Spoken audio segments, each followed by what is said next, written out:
Sin. Ketiga tahanan ini lagi menikmati makan malam, tapi salah satunya ternyata tajir melintir. Apa kamu bisa nebak yang mana?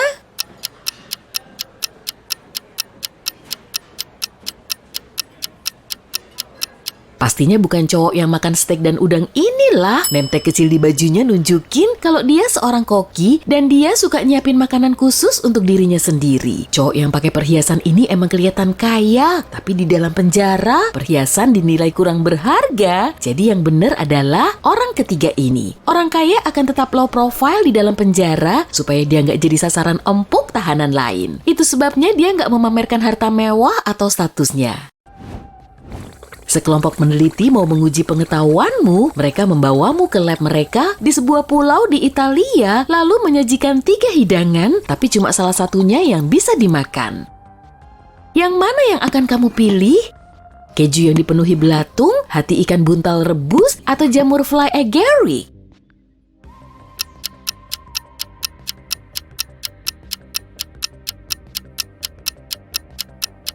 Hati ikan buntal bisa beracun kalau nggak dimasak dengan benar. Dan fly agaric termasuk jamur yang paling beracun di dunia. Tapi keju berbelatung sebenarnya menjadi hidangan khas di Sardinia, Italia. Jadi hidangan ini aman dimakan. Kamu mau nyoba?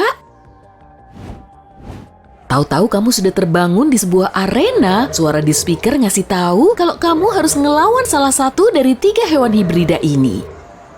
Yang mana yang akan kamu pilih agar kamu menang? Beruang kutub berkepala ular deri, kuda nil berkepala singa, atau hibrida dengan kepala dan tubuh ikan hiu putih besar tapi berkaki jaguar?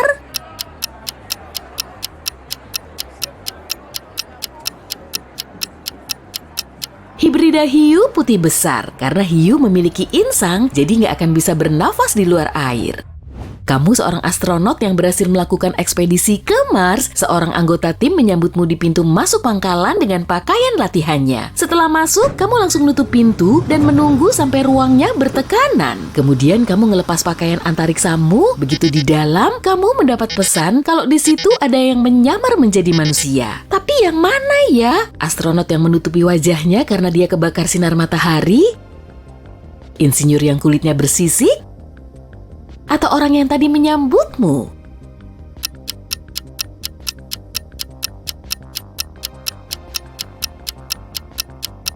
Orang ini, kalau dia manusia, dia nggak akan bertahan hidup di luar pangkalan di atmosfer planet ini. Di tengah hutan, kamu dicegat oleh orang misterius ini. Kemudian dia bilang, kalau kamu bisa mecahin teka-teki ini, kamu boleh pergi dari sini. Tapi kalau gagal, kamu harus hidup di hutan ini selamanya. Jadi teka-tekinya begini. Aku adalah laut tanpa air, pantai tanpa pasir, kota tak berpenghuni, dan gunung tanpa daratan. Siapakah aku?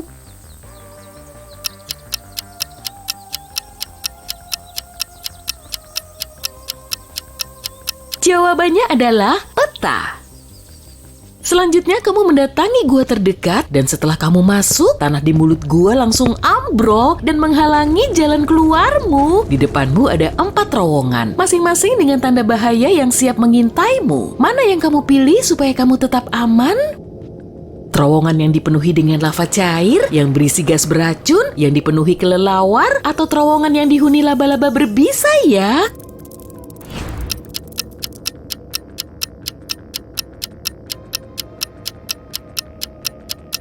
Sebaiknya pilih terowongan terakhir aja. Manusia bukan mangsa laba-laba. Yang ada hewan ini malah menghindari kita. Kamu penduduk baru di kota X dan di situ cuma ada 2 tukang cukur. Karena masih bingung, kamu akhirnya mendatangi keduanya untuk milih tukang cukur yang cocok. Tempat cukur pertama kelihatan berantakan, tukang cukurnya juga kayaknya perlu ngerapihin rambut dan jenggotnya deh. Tempat cukur kedua lebih kinclong dan rapi. Penampilan si tukang juga udah cukup rapi, tapi kamu malah lebih milih tukang cukur pertama. Kenapa bisa gitu?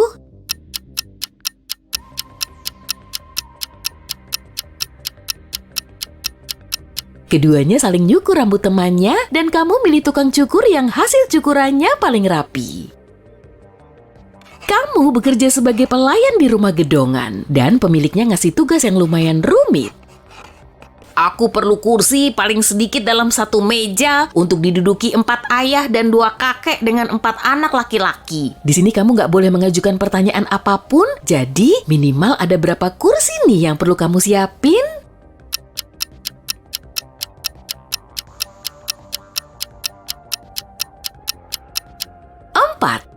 Para ayah juga bisa menjadi kakek dan mereka semua adalah anak laki-laki. Maya menjual tali seharga Rp30.000, si pembeli memberi uang Rp100.000. Tapi karena Maya nggak punya kembalian, dia perlu nukerin uangnya ke toko sebelah. Setelah kembali, dia udah dapat uang Rp70.000. Tapi kemudian pelayan di toko sebelahnya ngasih tahu kalau Maya udah ngasihin uang palsu. Cewek itu langsung menghubungi detektif untuk minta bantuan. Tapi dia harus nyebutin jumlah kerugiannya. Terus dia harus jawab apa ya?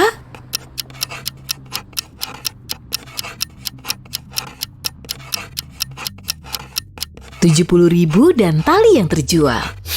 Ternyata si pembeli tali Maya yang pakai uang palsu tadi itu bernama David. Aduh, David bikin masalah aja sih. Aku tandai mukamu loh.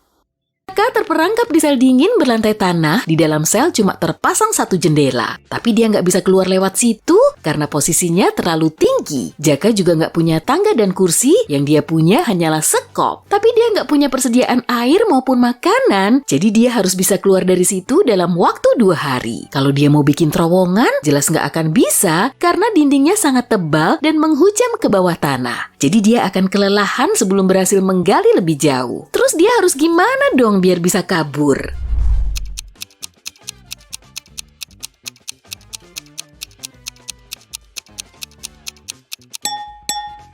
Dia perlu menggali lubang besar, kemudian ngumpulin tanahnya sampai ngebentuk gundukan. Dengan begini dia bisa manjat sampai ke jendela. Saat Martin melintas di dekat gedung Fakultas Komputer, 3 orang berjalan di belakang dia sambil asik ngobrol. Kemudian Martin memasuki aula hologram dan masih diikuti mereka. Dia mulai nyari tempat duduk saat mereka naik ke atas panggung sambil terus ngobrol. Beberapa di antara mereka ternyata cuma hologram. Tapi kira-kira yang mana ya?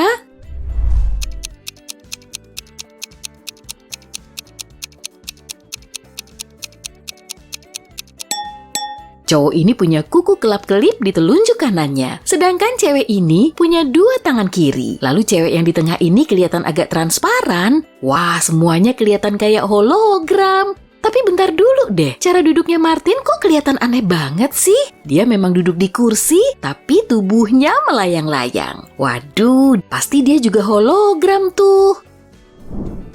Di pagi buta, Sam udah keluar rumah menuju danau. Saat itu matahari belum terbit, airnya masih jernih, dan kawanan katak masih bernyanyi di kejauhan. Sam mulai ngambil foto alam dengan selfie andalannya, lalu dia ngepost hasil jepretan itu di IG miliknya dengan nambahin caption, "Pagi ini aku bisa jogging sambil ngerasain udara segar. Olahraga pagi bikin tubuh kita sehat. Semoga kalian bisa happy terus followerku." Beberapa saat kemudian cowok itu balik ke rumah dan langsung tidur sampai siang. Begitu ngecek ponselnya lagi, dia udah diserang banyak komentar pedas. Ada yang nulis, "Aku pengen deh bisa lari kayak gitu."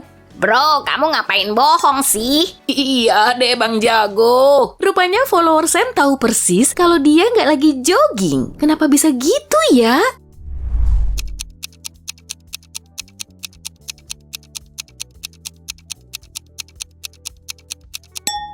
Saat ngepost fotonya, Sam baru aja jogging. Tapi kok wajahnya nggak kelihatan merah dan berkeringat? Benua nun jauh di sana terdiri dari 4 negara. Dan tiap negara punya lambangnya sendiri. Jumlah penduduk di tiap negara juga sama, yaitu 9 warga biasa dan 1 monster. Ada juga 1 ratu, 1 raja, dan 1 pangeran. Kadang juga ada 2 badut yang singgah ke istana. Apa kamu bisa nebak nama benuanya?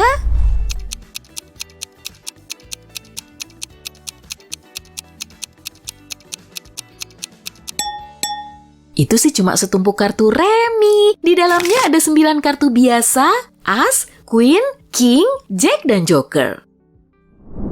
Di suatu malam yang dingin, toko roti ini dimasuki orang asing. Lalu keesokan harinya, kunci pintu depannya udah rusak. Si pemilik toko langsung menelepon polisi untuk ngelaporin kasus pembobolan. Tapi setelah dia ngecek seisi toko, ternyata barang dagangannya masih utuh. Saat itulah Pak Polisi datang ke lokasi, lalu dia bilang kalau di situ nggak ada pencurian. Seorang petugas ikut ngecek ruangan itu, kemudian bilang seseorang telah melanggar hukum. Maksudnya apa ya?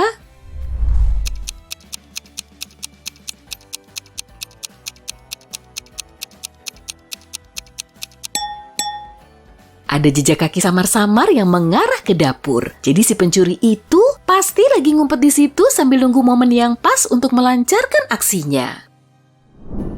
Miko telah berjalan di gurun selama berjam-jam. Dia mulai lelah, haus, lapar, dan ngantuk. Lalu dia ngelihat rumah besar di atas hamparan pasir, dan setelah masuk, Miko nemu balok es besar di tengah ruangan. Pasti ada yang udah sengaja menaruhnya tuh. Kemudian Miko menjilati es itu, tapi dia masih aja kehausan. Mungkin sebaiknya dia nunggu aja ya. Es kayak gitu pasti bakal cepet cair kalau ditaruh di tengah gurun kan? Makanya dia meninggalkan rumah itu untuk ngeliat sekeliling gurun. Beberapa jam kemudian, dia balik lagi, tapi semuanya masih sama aja tuh. Es itu belum cair sama sekali. Kok bisa gitu ya?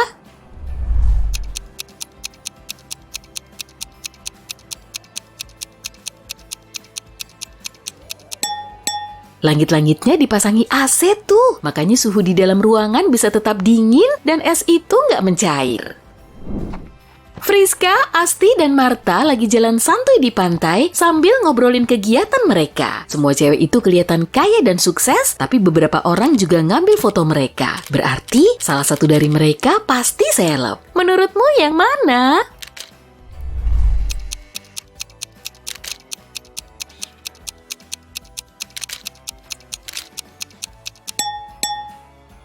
Asti, lihat deh, di kaos cowok ini ada gambar wajah Asti. Marco keluar dari mall sambil ngambil ponsel di saku celananya. Tapi sialnya, ponsel itu malah jatuh dan layarnya retak. Marco langsung naik taksi menuju tempat servis ponsel. Di situ dia ngelihat banyak gedung yang nawarin jasanya masing-masing. Ganti baterai, jasa terbaik di kota. Ayo perbaiki mikrofonmu, dan masih banyak lagi. Menurutmu toko mana nih yang harus Marco pilih?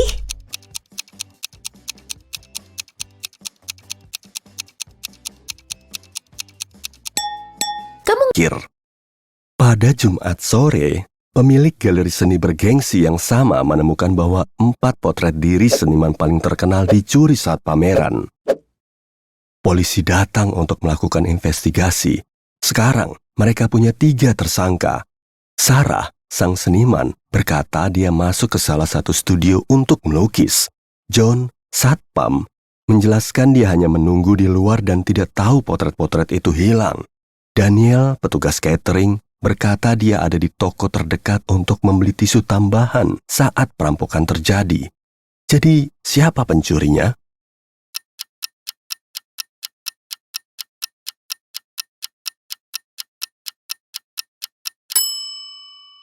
Satpam, dia tidak mungkin tahu lukisan yang dicuri adalah potret jika dia berdiri di luar. Kebetulan, ada satu lagi insiden malam itu. Michael, yang tidak pernah suka hal yang disebut seni pada zaman modern, buru-buru masuk galeri dan menyebabkan kerugian miliaran rupiah pada beberapa lukisan. Namun pemilik galeri malah berterima kasih atas tindakannya. Kok bisa?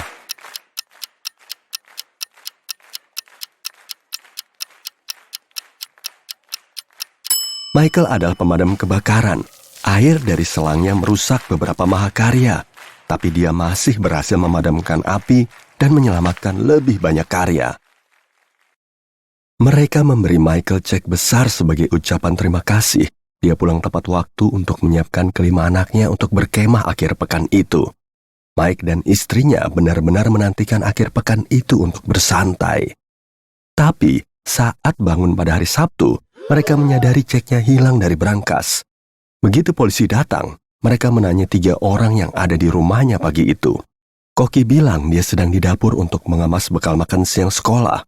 Petugas kebersihan bilang dia selesai bersih-bersih hari itu dan pulang cepat. Sopir baru pulang setelah mengantar anak-anak ke perkemahan 3 jam dari sana. Siapa yang bohong?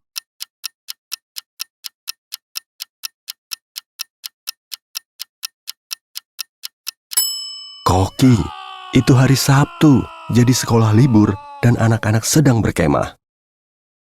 Sementara itu di sisi lain kota, seorang ilmuwan sedang mengerjakan hal aneh. Dia mengundang Kevin dan Claire sebagai subjek uji acak untuk penemuan serum barunya. Dia memberi mereka masing-masing segelas lemonade dingin. Kevin meminumnya dengan cepat, tapi Claire dengan cemas menunggu melihat efek samping pada Kevin dulu. Setelah 2 jam, tidak terjadi apa-apa. Jadi Claire minum. 2 menit kemudian, kulitnya menjadi hijau. Jika kedua minuman itu mengandung serum, kenapa hanya Claire yang terpengaruh?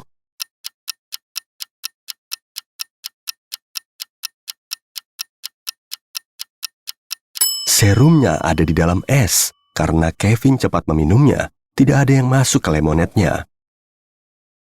Claire pergi dari lab dengan ketakutan. Dia masuk ke mobil dan mengebut. Saat dia berkendara di jalan kosong yang panjang, salah satu bannya pecah. Untungnya, dia punya ban serep. Tapi ini masalahnya. Sekarang, dia tak punya baut roda untuk memasang ban serepnya. Jadi apa yang harus Claire lakukan?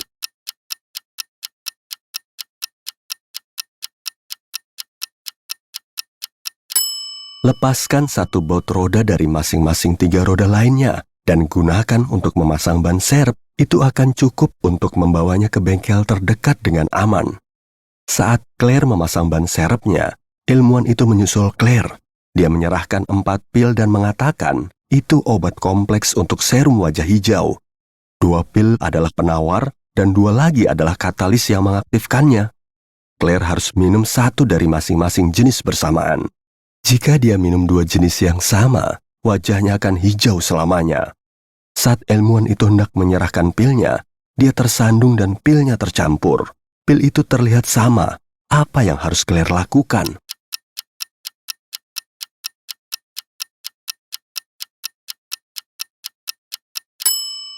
Gerus pil itu, campurkan bubuknya, dan bagi menjadi 2. Masing-masing bagian akan memiliki jumlah katalis dan penawar yang sama. Berhasil, tepat waktu. Keesokan harinya, Claire ada ujian kalkulus penting. Tapi lucunya, semua murid di kelas menolak ikut ujian.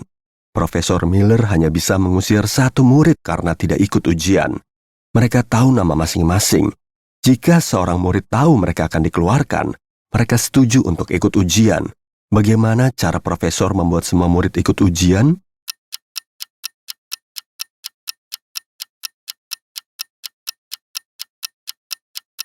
Dia harus memberitahu mereka dia akan mengeluarkan murid yang namanya muncul pertama berdasarkan abjad.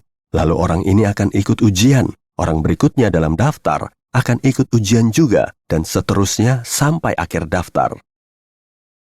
Profesor Miller mengambil cangkir kopinya, menyesapnya, dan hendak meletakkannya. Tapi kenapa ini? Cangkirnya menempel di tangannya. Ada yang memberi lem pada cangkirnya, dan dia punya 3 tersangka. Perhatikan baik-baik untuk mengetahui murid mana yang menjahili profesor.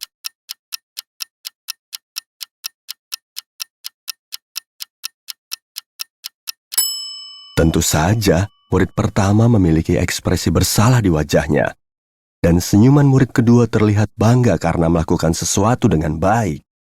Tapi lihat baik-baik saku murid ketiga. Ya, itu ujung botol lem. Detektif Tito sedang mengejar penjahat berbahaya. Tiba-tiba penjahat itu memasuki rumah sakit. Oh tidak, di rumah sakit kan ada ratusan kamar. Syukurlah saat itu turun hujan dan penjahat ninggalin jejak kaki di lantai rumah sakit. Detektif mengikutinya dan jejak itu memasuki kamar sempit. Di sana ada 3 orang. Ketiganya tertutup perban dari kepala hingga kaki. Tapi 1 diantaranya adalah pasien palsu. Siapa ya?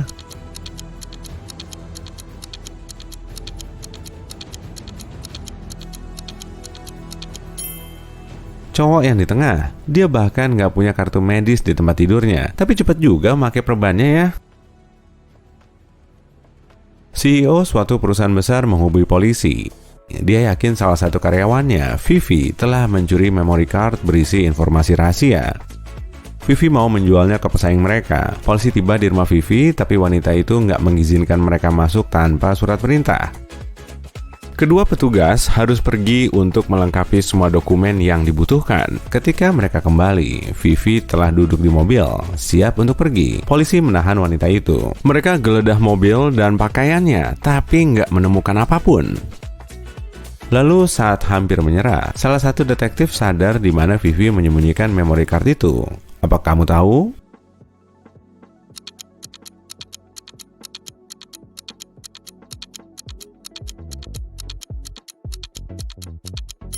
Ketika polisi pertama datang kepadanya, rambut wanita itu terurai. Tapi setelah itu, Vivi mengubah tata rambutnya. Memory card itu di dalam sanggulnya. Ya, Vivi dan sanggul licinnya. Hehe.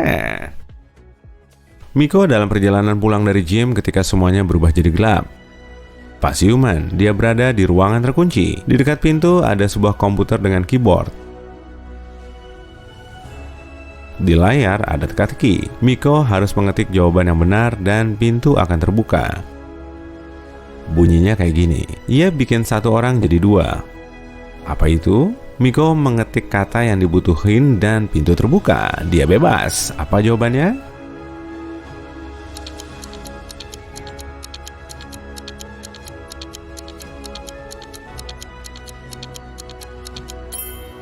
Cermin. Wah, aku tadi nebak gergaji mesin, tapi jawaban ini lebih pas, nggak berantakan lagi. Dua orang sahabat, Amy dan Lina, datang ke salon rambut populer dan mahal. Awalnya, petugas administrasi bilang cuma ada satu penata rambut yang siap. Tapi setelah menelepon, dengan gembira dia bilang telah menemukan penata rambut lain. Amy dan Lina bisa menata rambut bareng, tapi dalam prosesnya, jelaslah bagi kedua cewek itu kalau salah satu penata rambut itu palsu. Yang mana ya?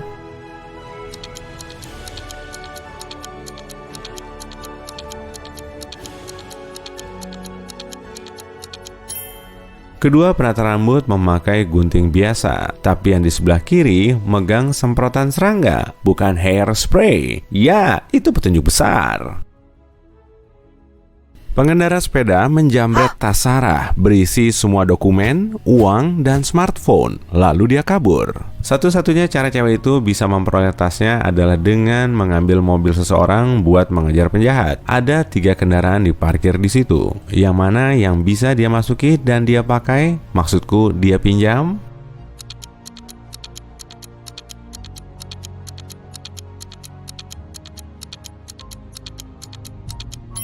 Ada cowok lagi duduk di mobil biru. Nggak bagus itu. Jika dia putuskan mengambil mobil merah, CCTV akan merekamnya. Opsi satu-satunya cuma mobil coklat. Sarah, jangan lupa kembaliin mobilnya sehabis kamu dapat tasmu ya. Atau ini bakal jadi pencurian besar Sarah. Maria dan adiknya Alex lagi berburu jamur di hutan. Berburu jamur, terus ngapain tuh? Mengendap-endap ke arahnya, biar jamur nggak melarikan diri. Entah bagaimana mereka mulai bertengkar.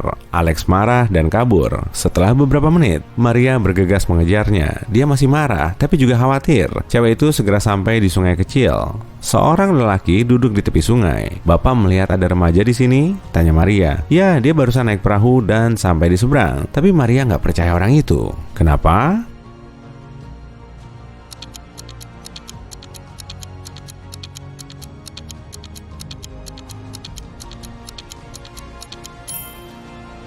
Memang perahunya ada di seberang, tapi dayungnya ada di samping lelaki itu. Gimana bocah itu bisa menyeberang sungai tanpa dayung?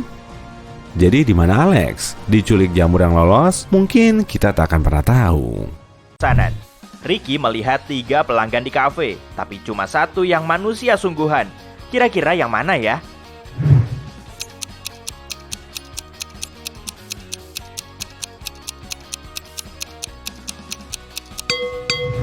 Wanita ini punya insang seperti ikan. Dia pasti Putri Duyung. Dan cowok ini memakai celana panjang jadi baju. Dan dia mau membayar pakai kerang. Pasti dia alien deh. Seseorang mencuri kotak tip dari kafe Semi. Polisi segera tiba. Ricky bilang dia cuma melihat si perampok dari belakang. Yang dia tahu pencuri itu wanita. Keesokan harinya, perampokan lain terjadi. Namun kali ini, satpam kafe berhasil menutup pintu keluar. Polisi segera tiba lagi. Mereka melihat 4 wanita di kafe. Kira-kira siapa pencurinya?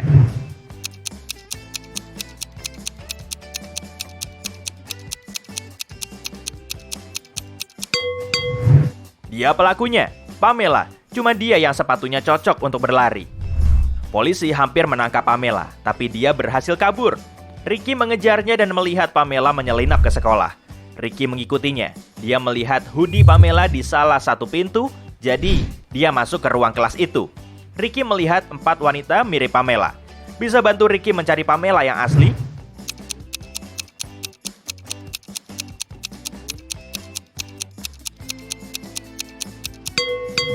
Itu dia, tidak ada buku atau pena di mejanya. 2 bulan kemudian, Sammy memberi Ricky rekomendasi bagus. Ricky melamar ke sekolah memasak. Kini dia harus ikut ujian.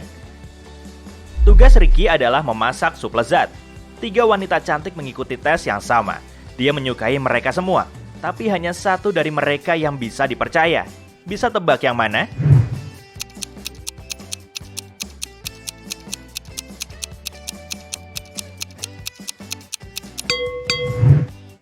Jenny punya sebotol racun di koleksi rempahnya. Fiona masukin pakupin ke dalam supnya. Mencurigakan ya? Kelly tidak melakukan apa-apa. Kayaknya dia bisa dipercaya. Setelah ujian sup tadi, Ricky dapat tugas baru. Dia harus mencari tahu cupcake mana yang ada di tengah-tengah baki. Bisa tolong dia?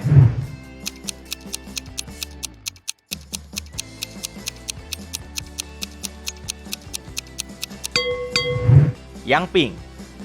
Ini tugas berikutnya. Makaron mana yang ada di tengah?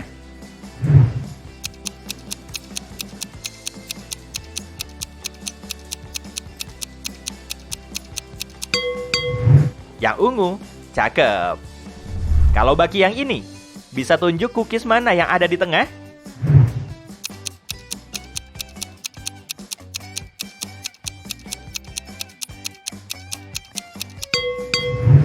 Yang ini.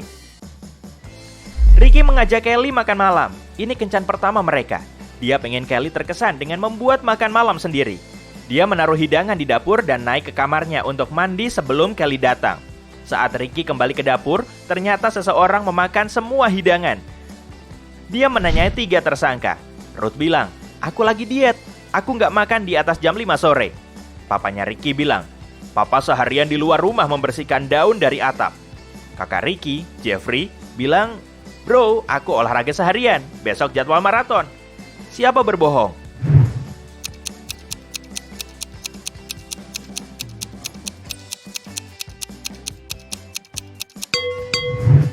Papanya Ricky, atapnya masih penuh daun, dan ayahnya Ricky rakus banget. Kelly mengajak Ricky piknik di taman. Mereka nemu 3 tempat yang nyaman, tapi cuma 1 yang aman. Bisa tebak yang mana?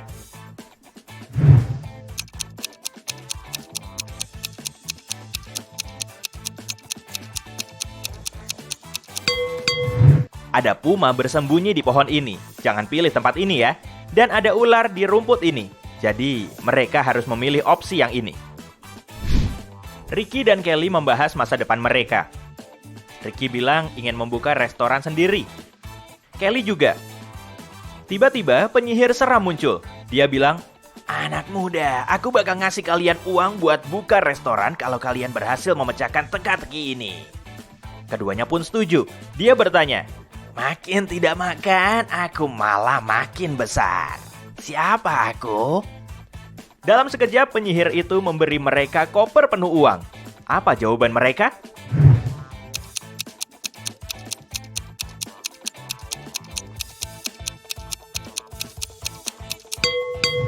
Jawaban yang benar adalah rasa lapar. Ricky dan Kelly langsung pulang, tapi mereka tersesat di taman. Mereka berputar-putar beberapa jam sampai kelelahan. Akhirnya, mereka menemukan gerbang taman. Tapi penjaga taman sudah menguncinya karena sudah sangat larut. Gerbang ini dilindungi kunci dengan kombinasi 9 tombol warna-warni. Bisa bantu mereka menebak kodenya?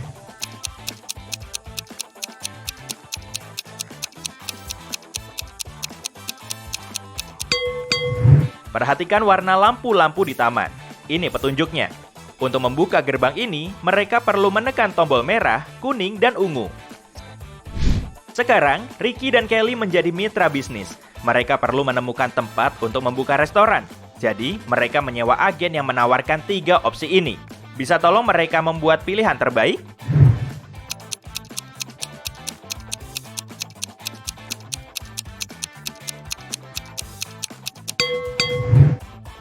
Tempat kedua di sebelah pabrik berpolusi tinggi. Mungkin bukan tempat terbaik buat membuka restoran. Kamu lihat papan ini? Perusahaan konstruksi akan menghancurkan gedung ketiga dalam 2 minggu. Pasti ini penipuan.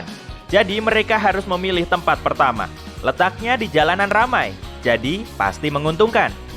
Ricky dan Kelly mengundang teman dan jurnalis untuk merayakan pembukaan restoran mereka. Mereka menyajikan makanan dan minuman nikmat. Tiba-tiba, salah satu tamu, Pedro, pingsan. Seorang wanita dari kerumunan berteriak, "Permisi, aku dokter." Dia memeriksa Pedro dan mengatakan Pedro diracun. Pedro memakan makanan yang sama dengan orang lain. Tes makanan tidak menemukan racun.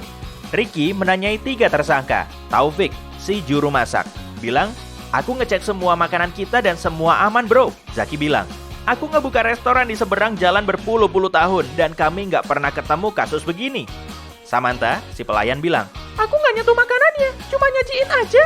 Bisa tebak apa yang terjadi di sini?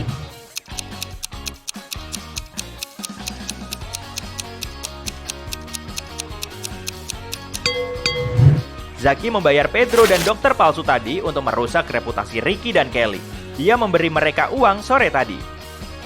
Meski pembukaannya penuh drama, restoran mereka terus ramai. Kelly dan Ricky senang sekali. Suatu hari, seorang wanita yang marah masuk ke restoran sambil menggendong putri kecilnya. Dia menunjuk 3 pelanggan dan berteriak, "Dia ayahnya!" Pelanggan pertama bilang, "Selama 2 tahun terakhir aku mengabdi jadi tentara. Aku baru saja kembali." Pelanggan kedua bilang, "Aku nggak kenal kamu. Aku nggak mau bayar uang ganti rugi. Jangan coba-coba nipu." Dan pelanggan ketiga bilang, "Aku nggak mungkin ayah dia. Aku ini cewek." Bisa tebak siapa ayah bayi ini?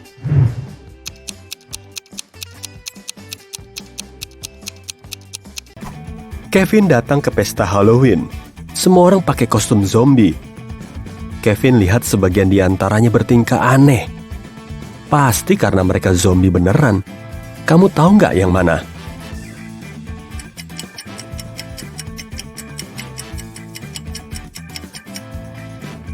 Ada 2 zombie asli di sini.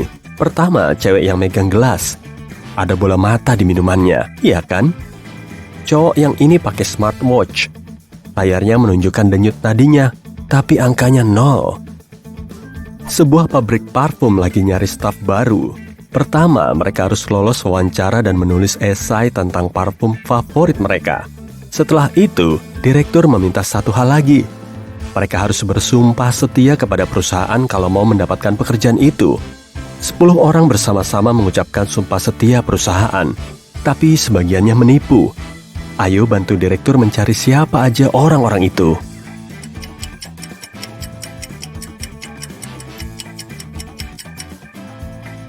Cowok ini menyilangkan jarinya, dan cowok di sebelah kiri berdiri dengan kaki disilangkan. Mereka nggak bakal setia ke perusahaan, maka direktur nggak menerima mereka. 2 penguasa media berpengaruh lagi makan siang di sebuah restoran mahal. Mereka lagi membahas merger perusahaan. Jumlah transaksinya bernilai triliunan rupiah. Mereka berbisik-bisik soalnya ketentuan kesepakatan ini sangat rahasia. Dan mereka curiga ada yang bisa mendengarnya. Mereka benar.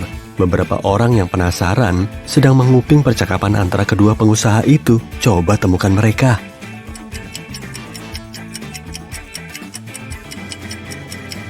Cewek di meja sebelah lagi baca koran, tapi terbalik. Dia jelas lagi berusaha mencuri dengar pembicaraan para miliarder itu. Cowok di sebelah sana itu lagi dengerin musik, tapi colokan headphone-nya nggak terhubung kemanapun. Cewek lain duduk di pojokan sambil megang koktail. Tapi alih-alih payung, yang di dalam gelasnya malah antena. Dia lagi ngerekam percakapan itu. "Pada kemana nih orang-orang?" si bos teriak. Dia marah karena 3 orang belum datang. Dia menelepon orang-orang itu buat nyari tahu kenapa.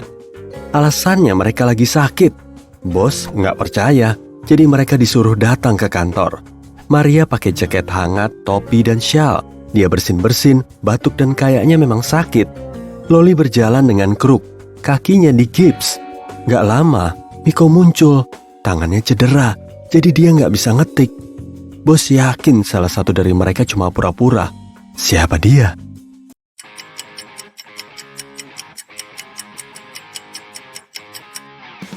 Yang patah itu lengan kiri Miko, tapi ponselnya ada di saku kiri. Dia pasti naruh ponsel di sana pakai lengan yang patah itu, yang artinya dia lagi pura-pura. Dia jelas cuma nggak pengen masuk kerja. Harry lagi jalan-jalan di hutan. Dia kedinginan, lapar, dan tersesat.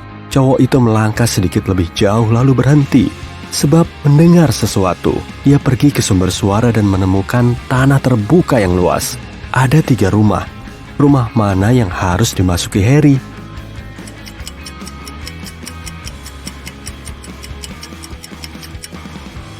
Rumah di sebelah kiri ditutup dari luar. Ada gembok di pintunya ya kan? Rumah yang di sebelah kanan kayaknya aman. Tapi lihat jejak kaki yang mengarah ke sana. Itu jejak kaki serigala. Harry harus memilih rumah yang di tengah. Seorang pengembara telah berjalan melintasi gurun selama beberapa jam. Stok airnya sudah habis dan tenaganya menipis. Dia memanjat sebuah bukit rendah dan melihat 3 danau. Ketiganya saling berjauhan dan cuma salah satu danau yang asli. Ayo bantu si pengembara membedakan antara kenyataan dengan fata morgana.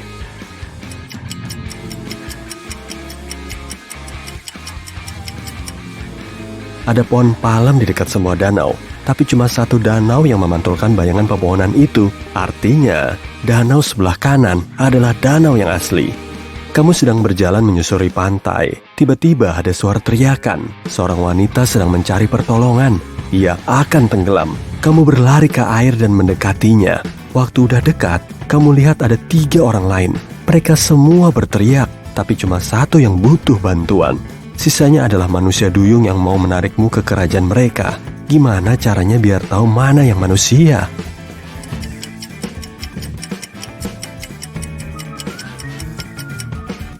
Menyelamlah ke bawah air untuk melihat ekor ikannya. Rico suka bangunan terbengkalai dan kastil kuno. Hari ini dia bakal ngecek sebuah rumah besar yang dulunya milik vampir.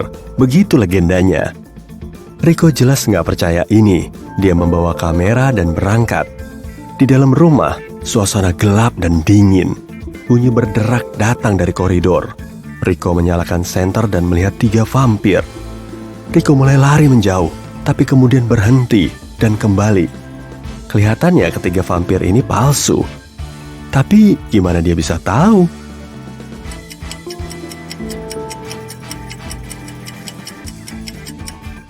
Ada cermin di langit-langit di atas vampir pertama, dan bayangannya terpantul di sana. Vampir kedua nggak bertaring. Yang ketiga, kayaknya dia vampir beneran, kabur. Sekarang Rico ingin mengunjungi rumah sakit terbengkalai. Katanya ada manusia serigala yang tinggal di sana. Rico yakin itu cuma mitos. Dia menyusuri bangsal-bangsal gelap rumah sakit sepanjang malam, tapi nggak nemu apa-apa. Rico sudah hampir pergi, tapi 4 cowok memblokir jalan keluar. Mereka melolong dan menggeram. Mana yang manusia serigala beneran?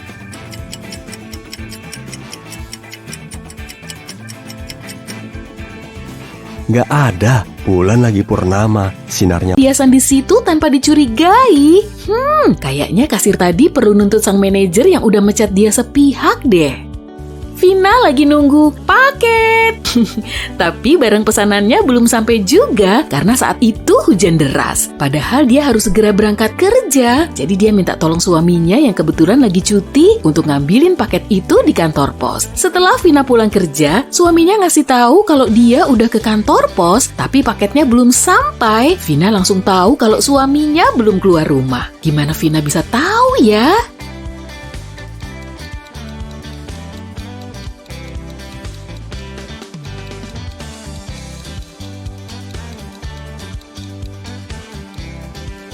Setelah hujan seharian, kok celah di bawah mobil ini masih kering? Berarti mobilnya nggak dipakai buat pergi sejak pagi, kan? Ahli bedah jempolan Dr. Rudy datang ke perusahaan asuransi setelah dia kerampokan di tengah jalan. Apa Anda masih ingat detail pelakunya? Kata petugas asuransi. Dr. Rudy mengaku dia nggak ingat apa-apa karena perampok itu langsung kabur. Penglihatannya juga sangat buruk, jadi dia nggak bisa ngelihat dengan jelas. Petugas itu langsung nggak mau menindaklanjuti klaim asuransinya. Dia malah nuduh Dr. Rudy cuma ngarang cerita. Kenapa si petugas malah nggak percaya sama Dr. Rudy ya?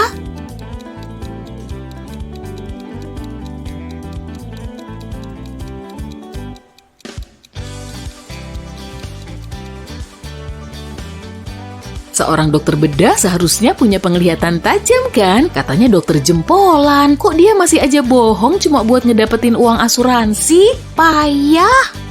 Saat ngerayain ulang tahun, Dila mengundang separuh penduduk di kotanya untuk datang ke pesta dansa. Tapi di tengah pesta, lampu di situ tiba-tiba mati selama beberapa menit. Dan setelah lampunya nyala lagi, anting Dila ternyata hilang. Dia nuduh sepupunya Sylvia sebagai malingnya. Tapi Sylvia bilang dia lagi touch up-an di toilet. Malahan dia nggak nyadar kalau tadi lampunya juga mati. Jadi siapa nih yang udah bohong? Dila atau Sylvia?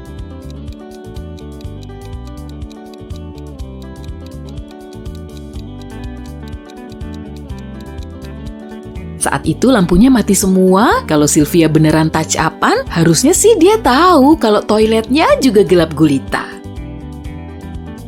Penghuni dunia paralel cuma boleh bersenang-senang dan makan permen, jadi mereka nggak pernah belajar dan baca buku. Setelah Bu Resti pulang dari happy-happy bareng temennya, dia ngelihat ketiga anaknya udah di rumah duluan. Wanita itu langsung nanyain kegiatan mereka seharian. Hana bilang dia beli papan permainan baru dan main seharian bareng temen-temennya. Ella bilang dia ngadain pesta bareng temen sekelasnya di kolam renang. Eva bilang dia nonton TV seharian sambil ngemil es krim. Bu Resti langsung tahu kalau salah satu anaknya nggak jujur. Tapi siapa ya?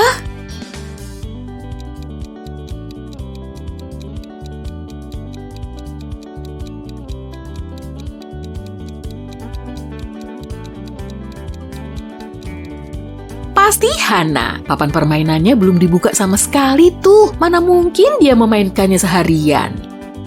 Empat sekawan ini lagi naik mobil menuju New York untuk liburan. Mereka nyalain musik kenceng banget dan terlihat antusias. Sampai-sampai pengemudinya jadi nggak fokus dan malah mengalami tabrakan. Petugas polisi langsung datang ke lokasi untuk melakukan investigasi. Siapa yang tadi nyetir mobil ini? Tanyanya. Tapi mereka semua nggak ada yang mau ngaku. Akhirnya si petugas ngecek lagi mobil itu. Kira-kira siapa ya yang udah nyetir mobilnya?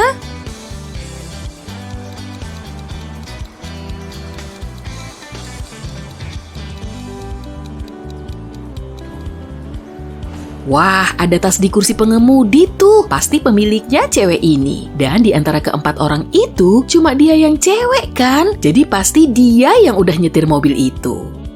Sepulang kerja, Bu Mila nanyain kegiatan anak-anaknya sepanjang hari. Mereka lagi disetrap, jadi nggak boleh main keluar rumah dan nonton TV. Lala bilang dia udah ngerjain PR dan baru selesai bikin pizza untuk makan malam. Helen bilang dia seharian baca buku di kamarnya di lantai atas. Sementara Lily sibuk bersih-bersih kamar. Siapa yang udah bohong?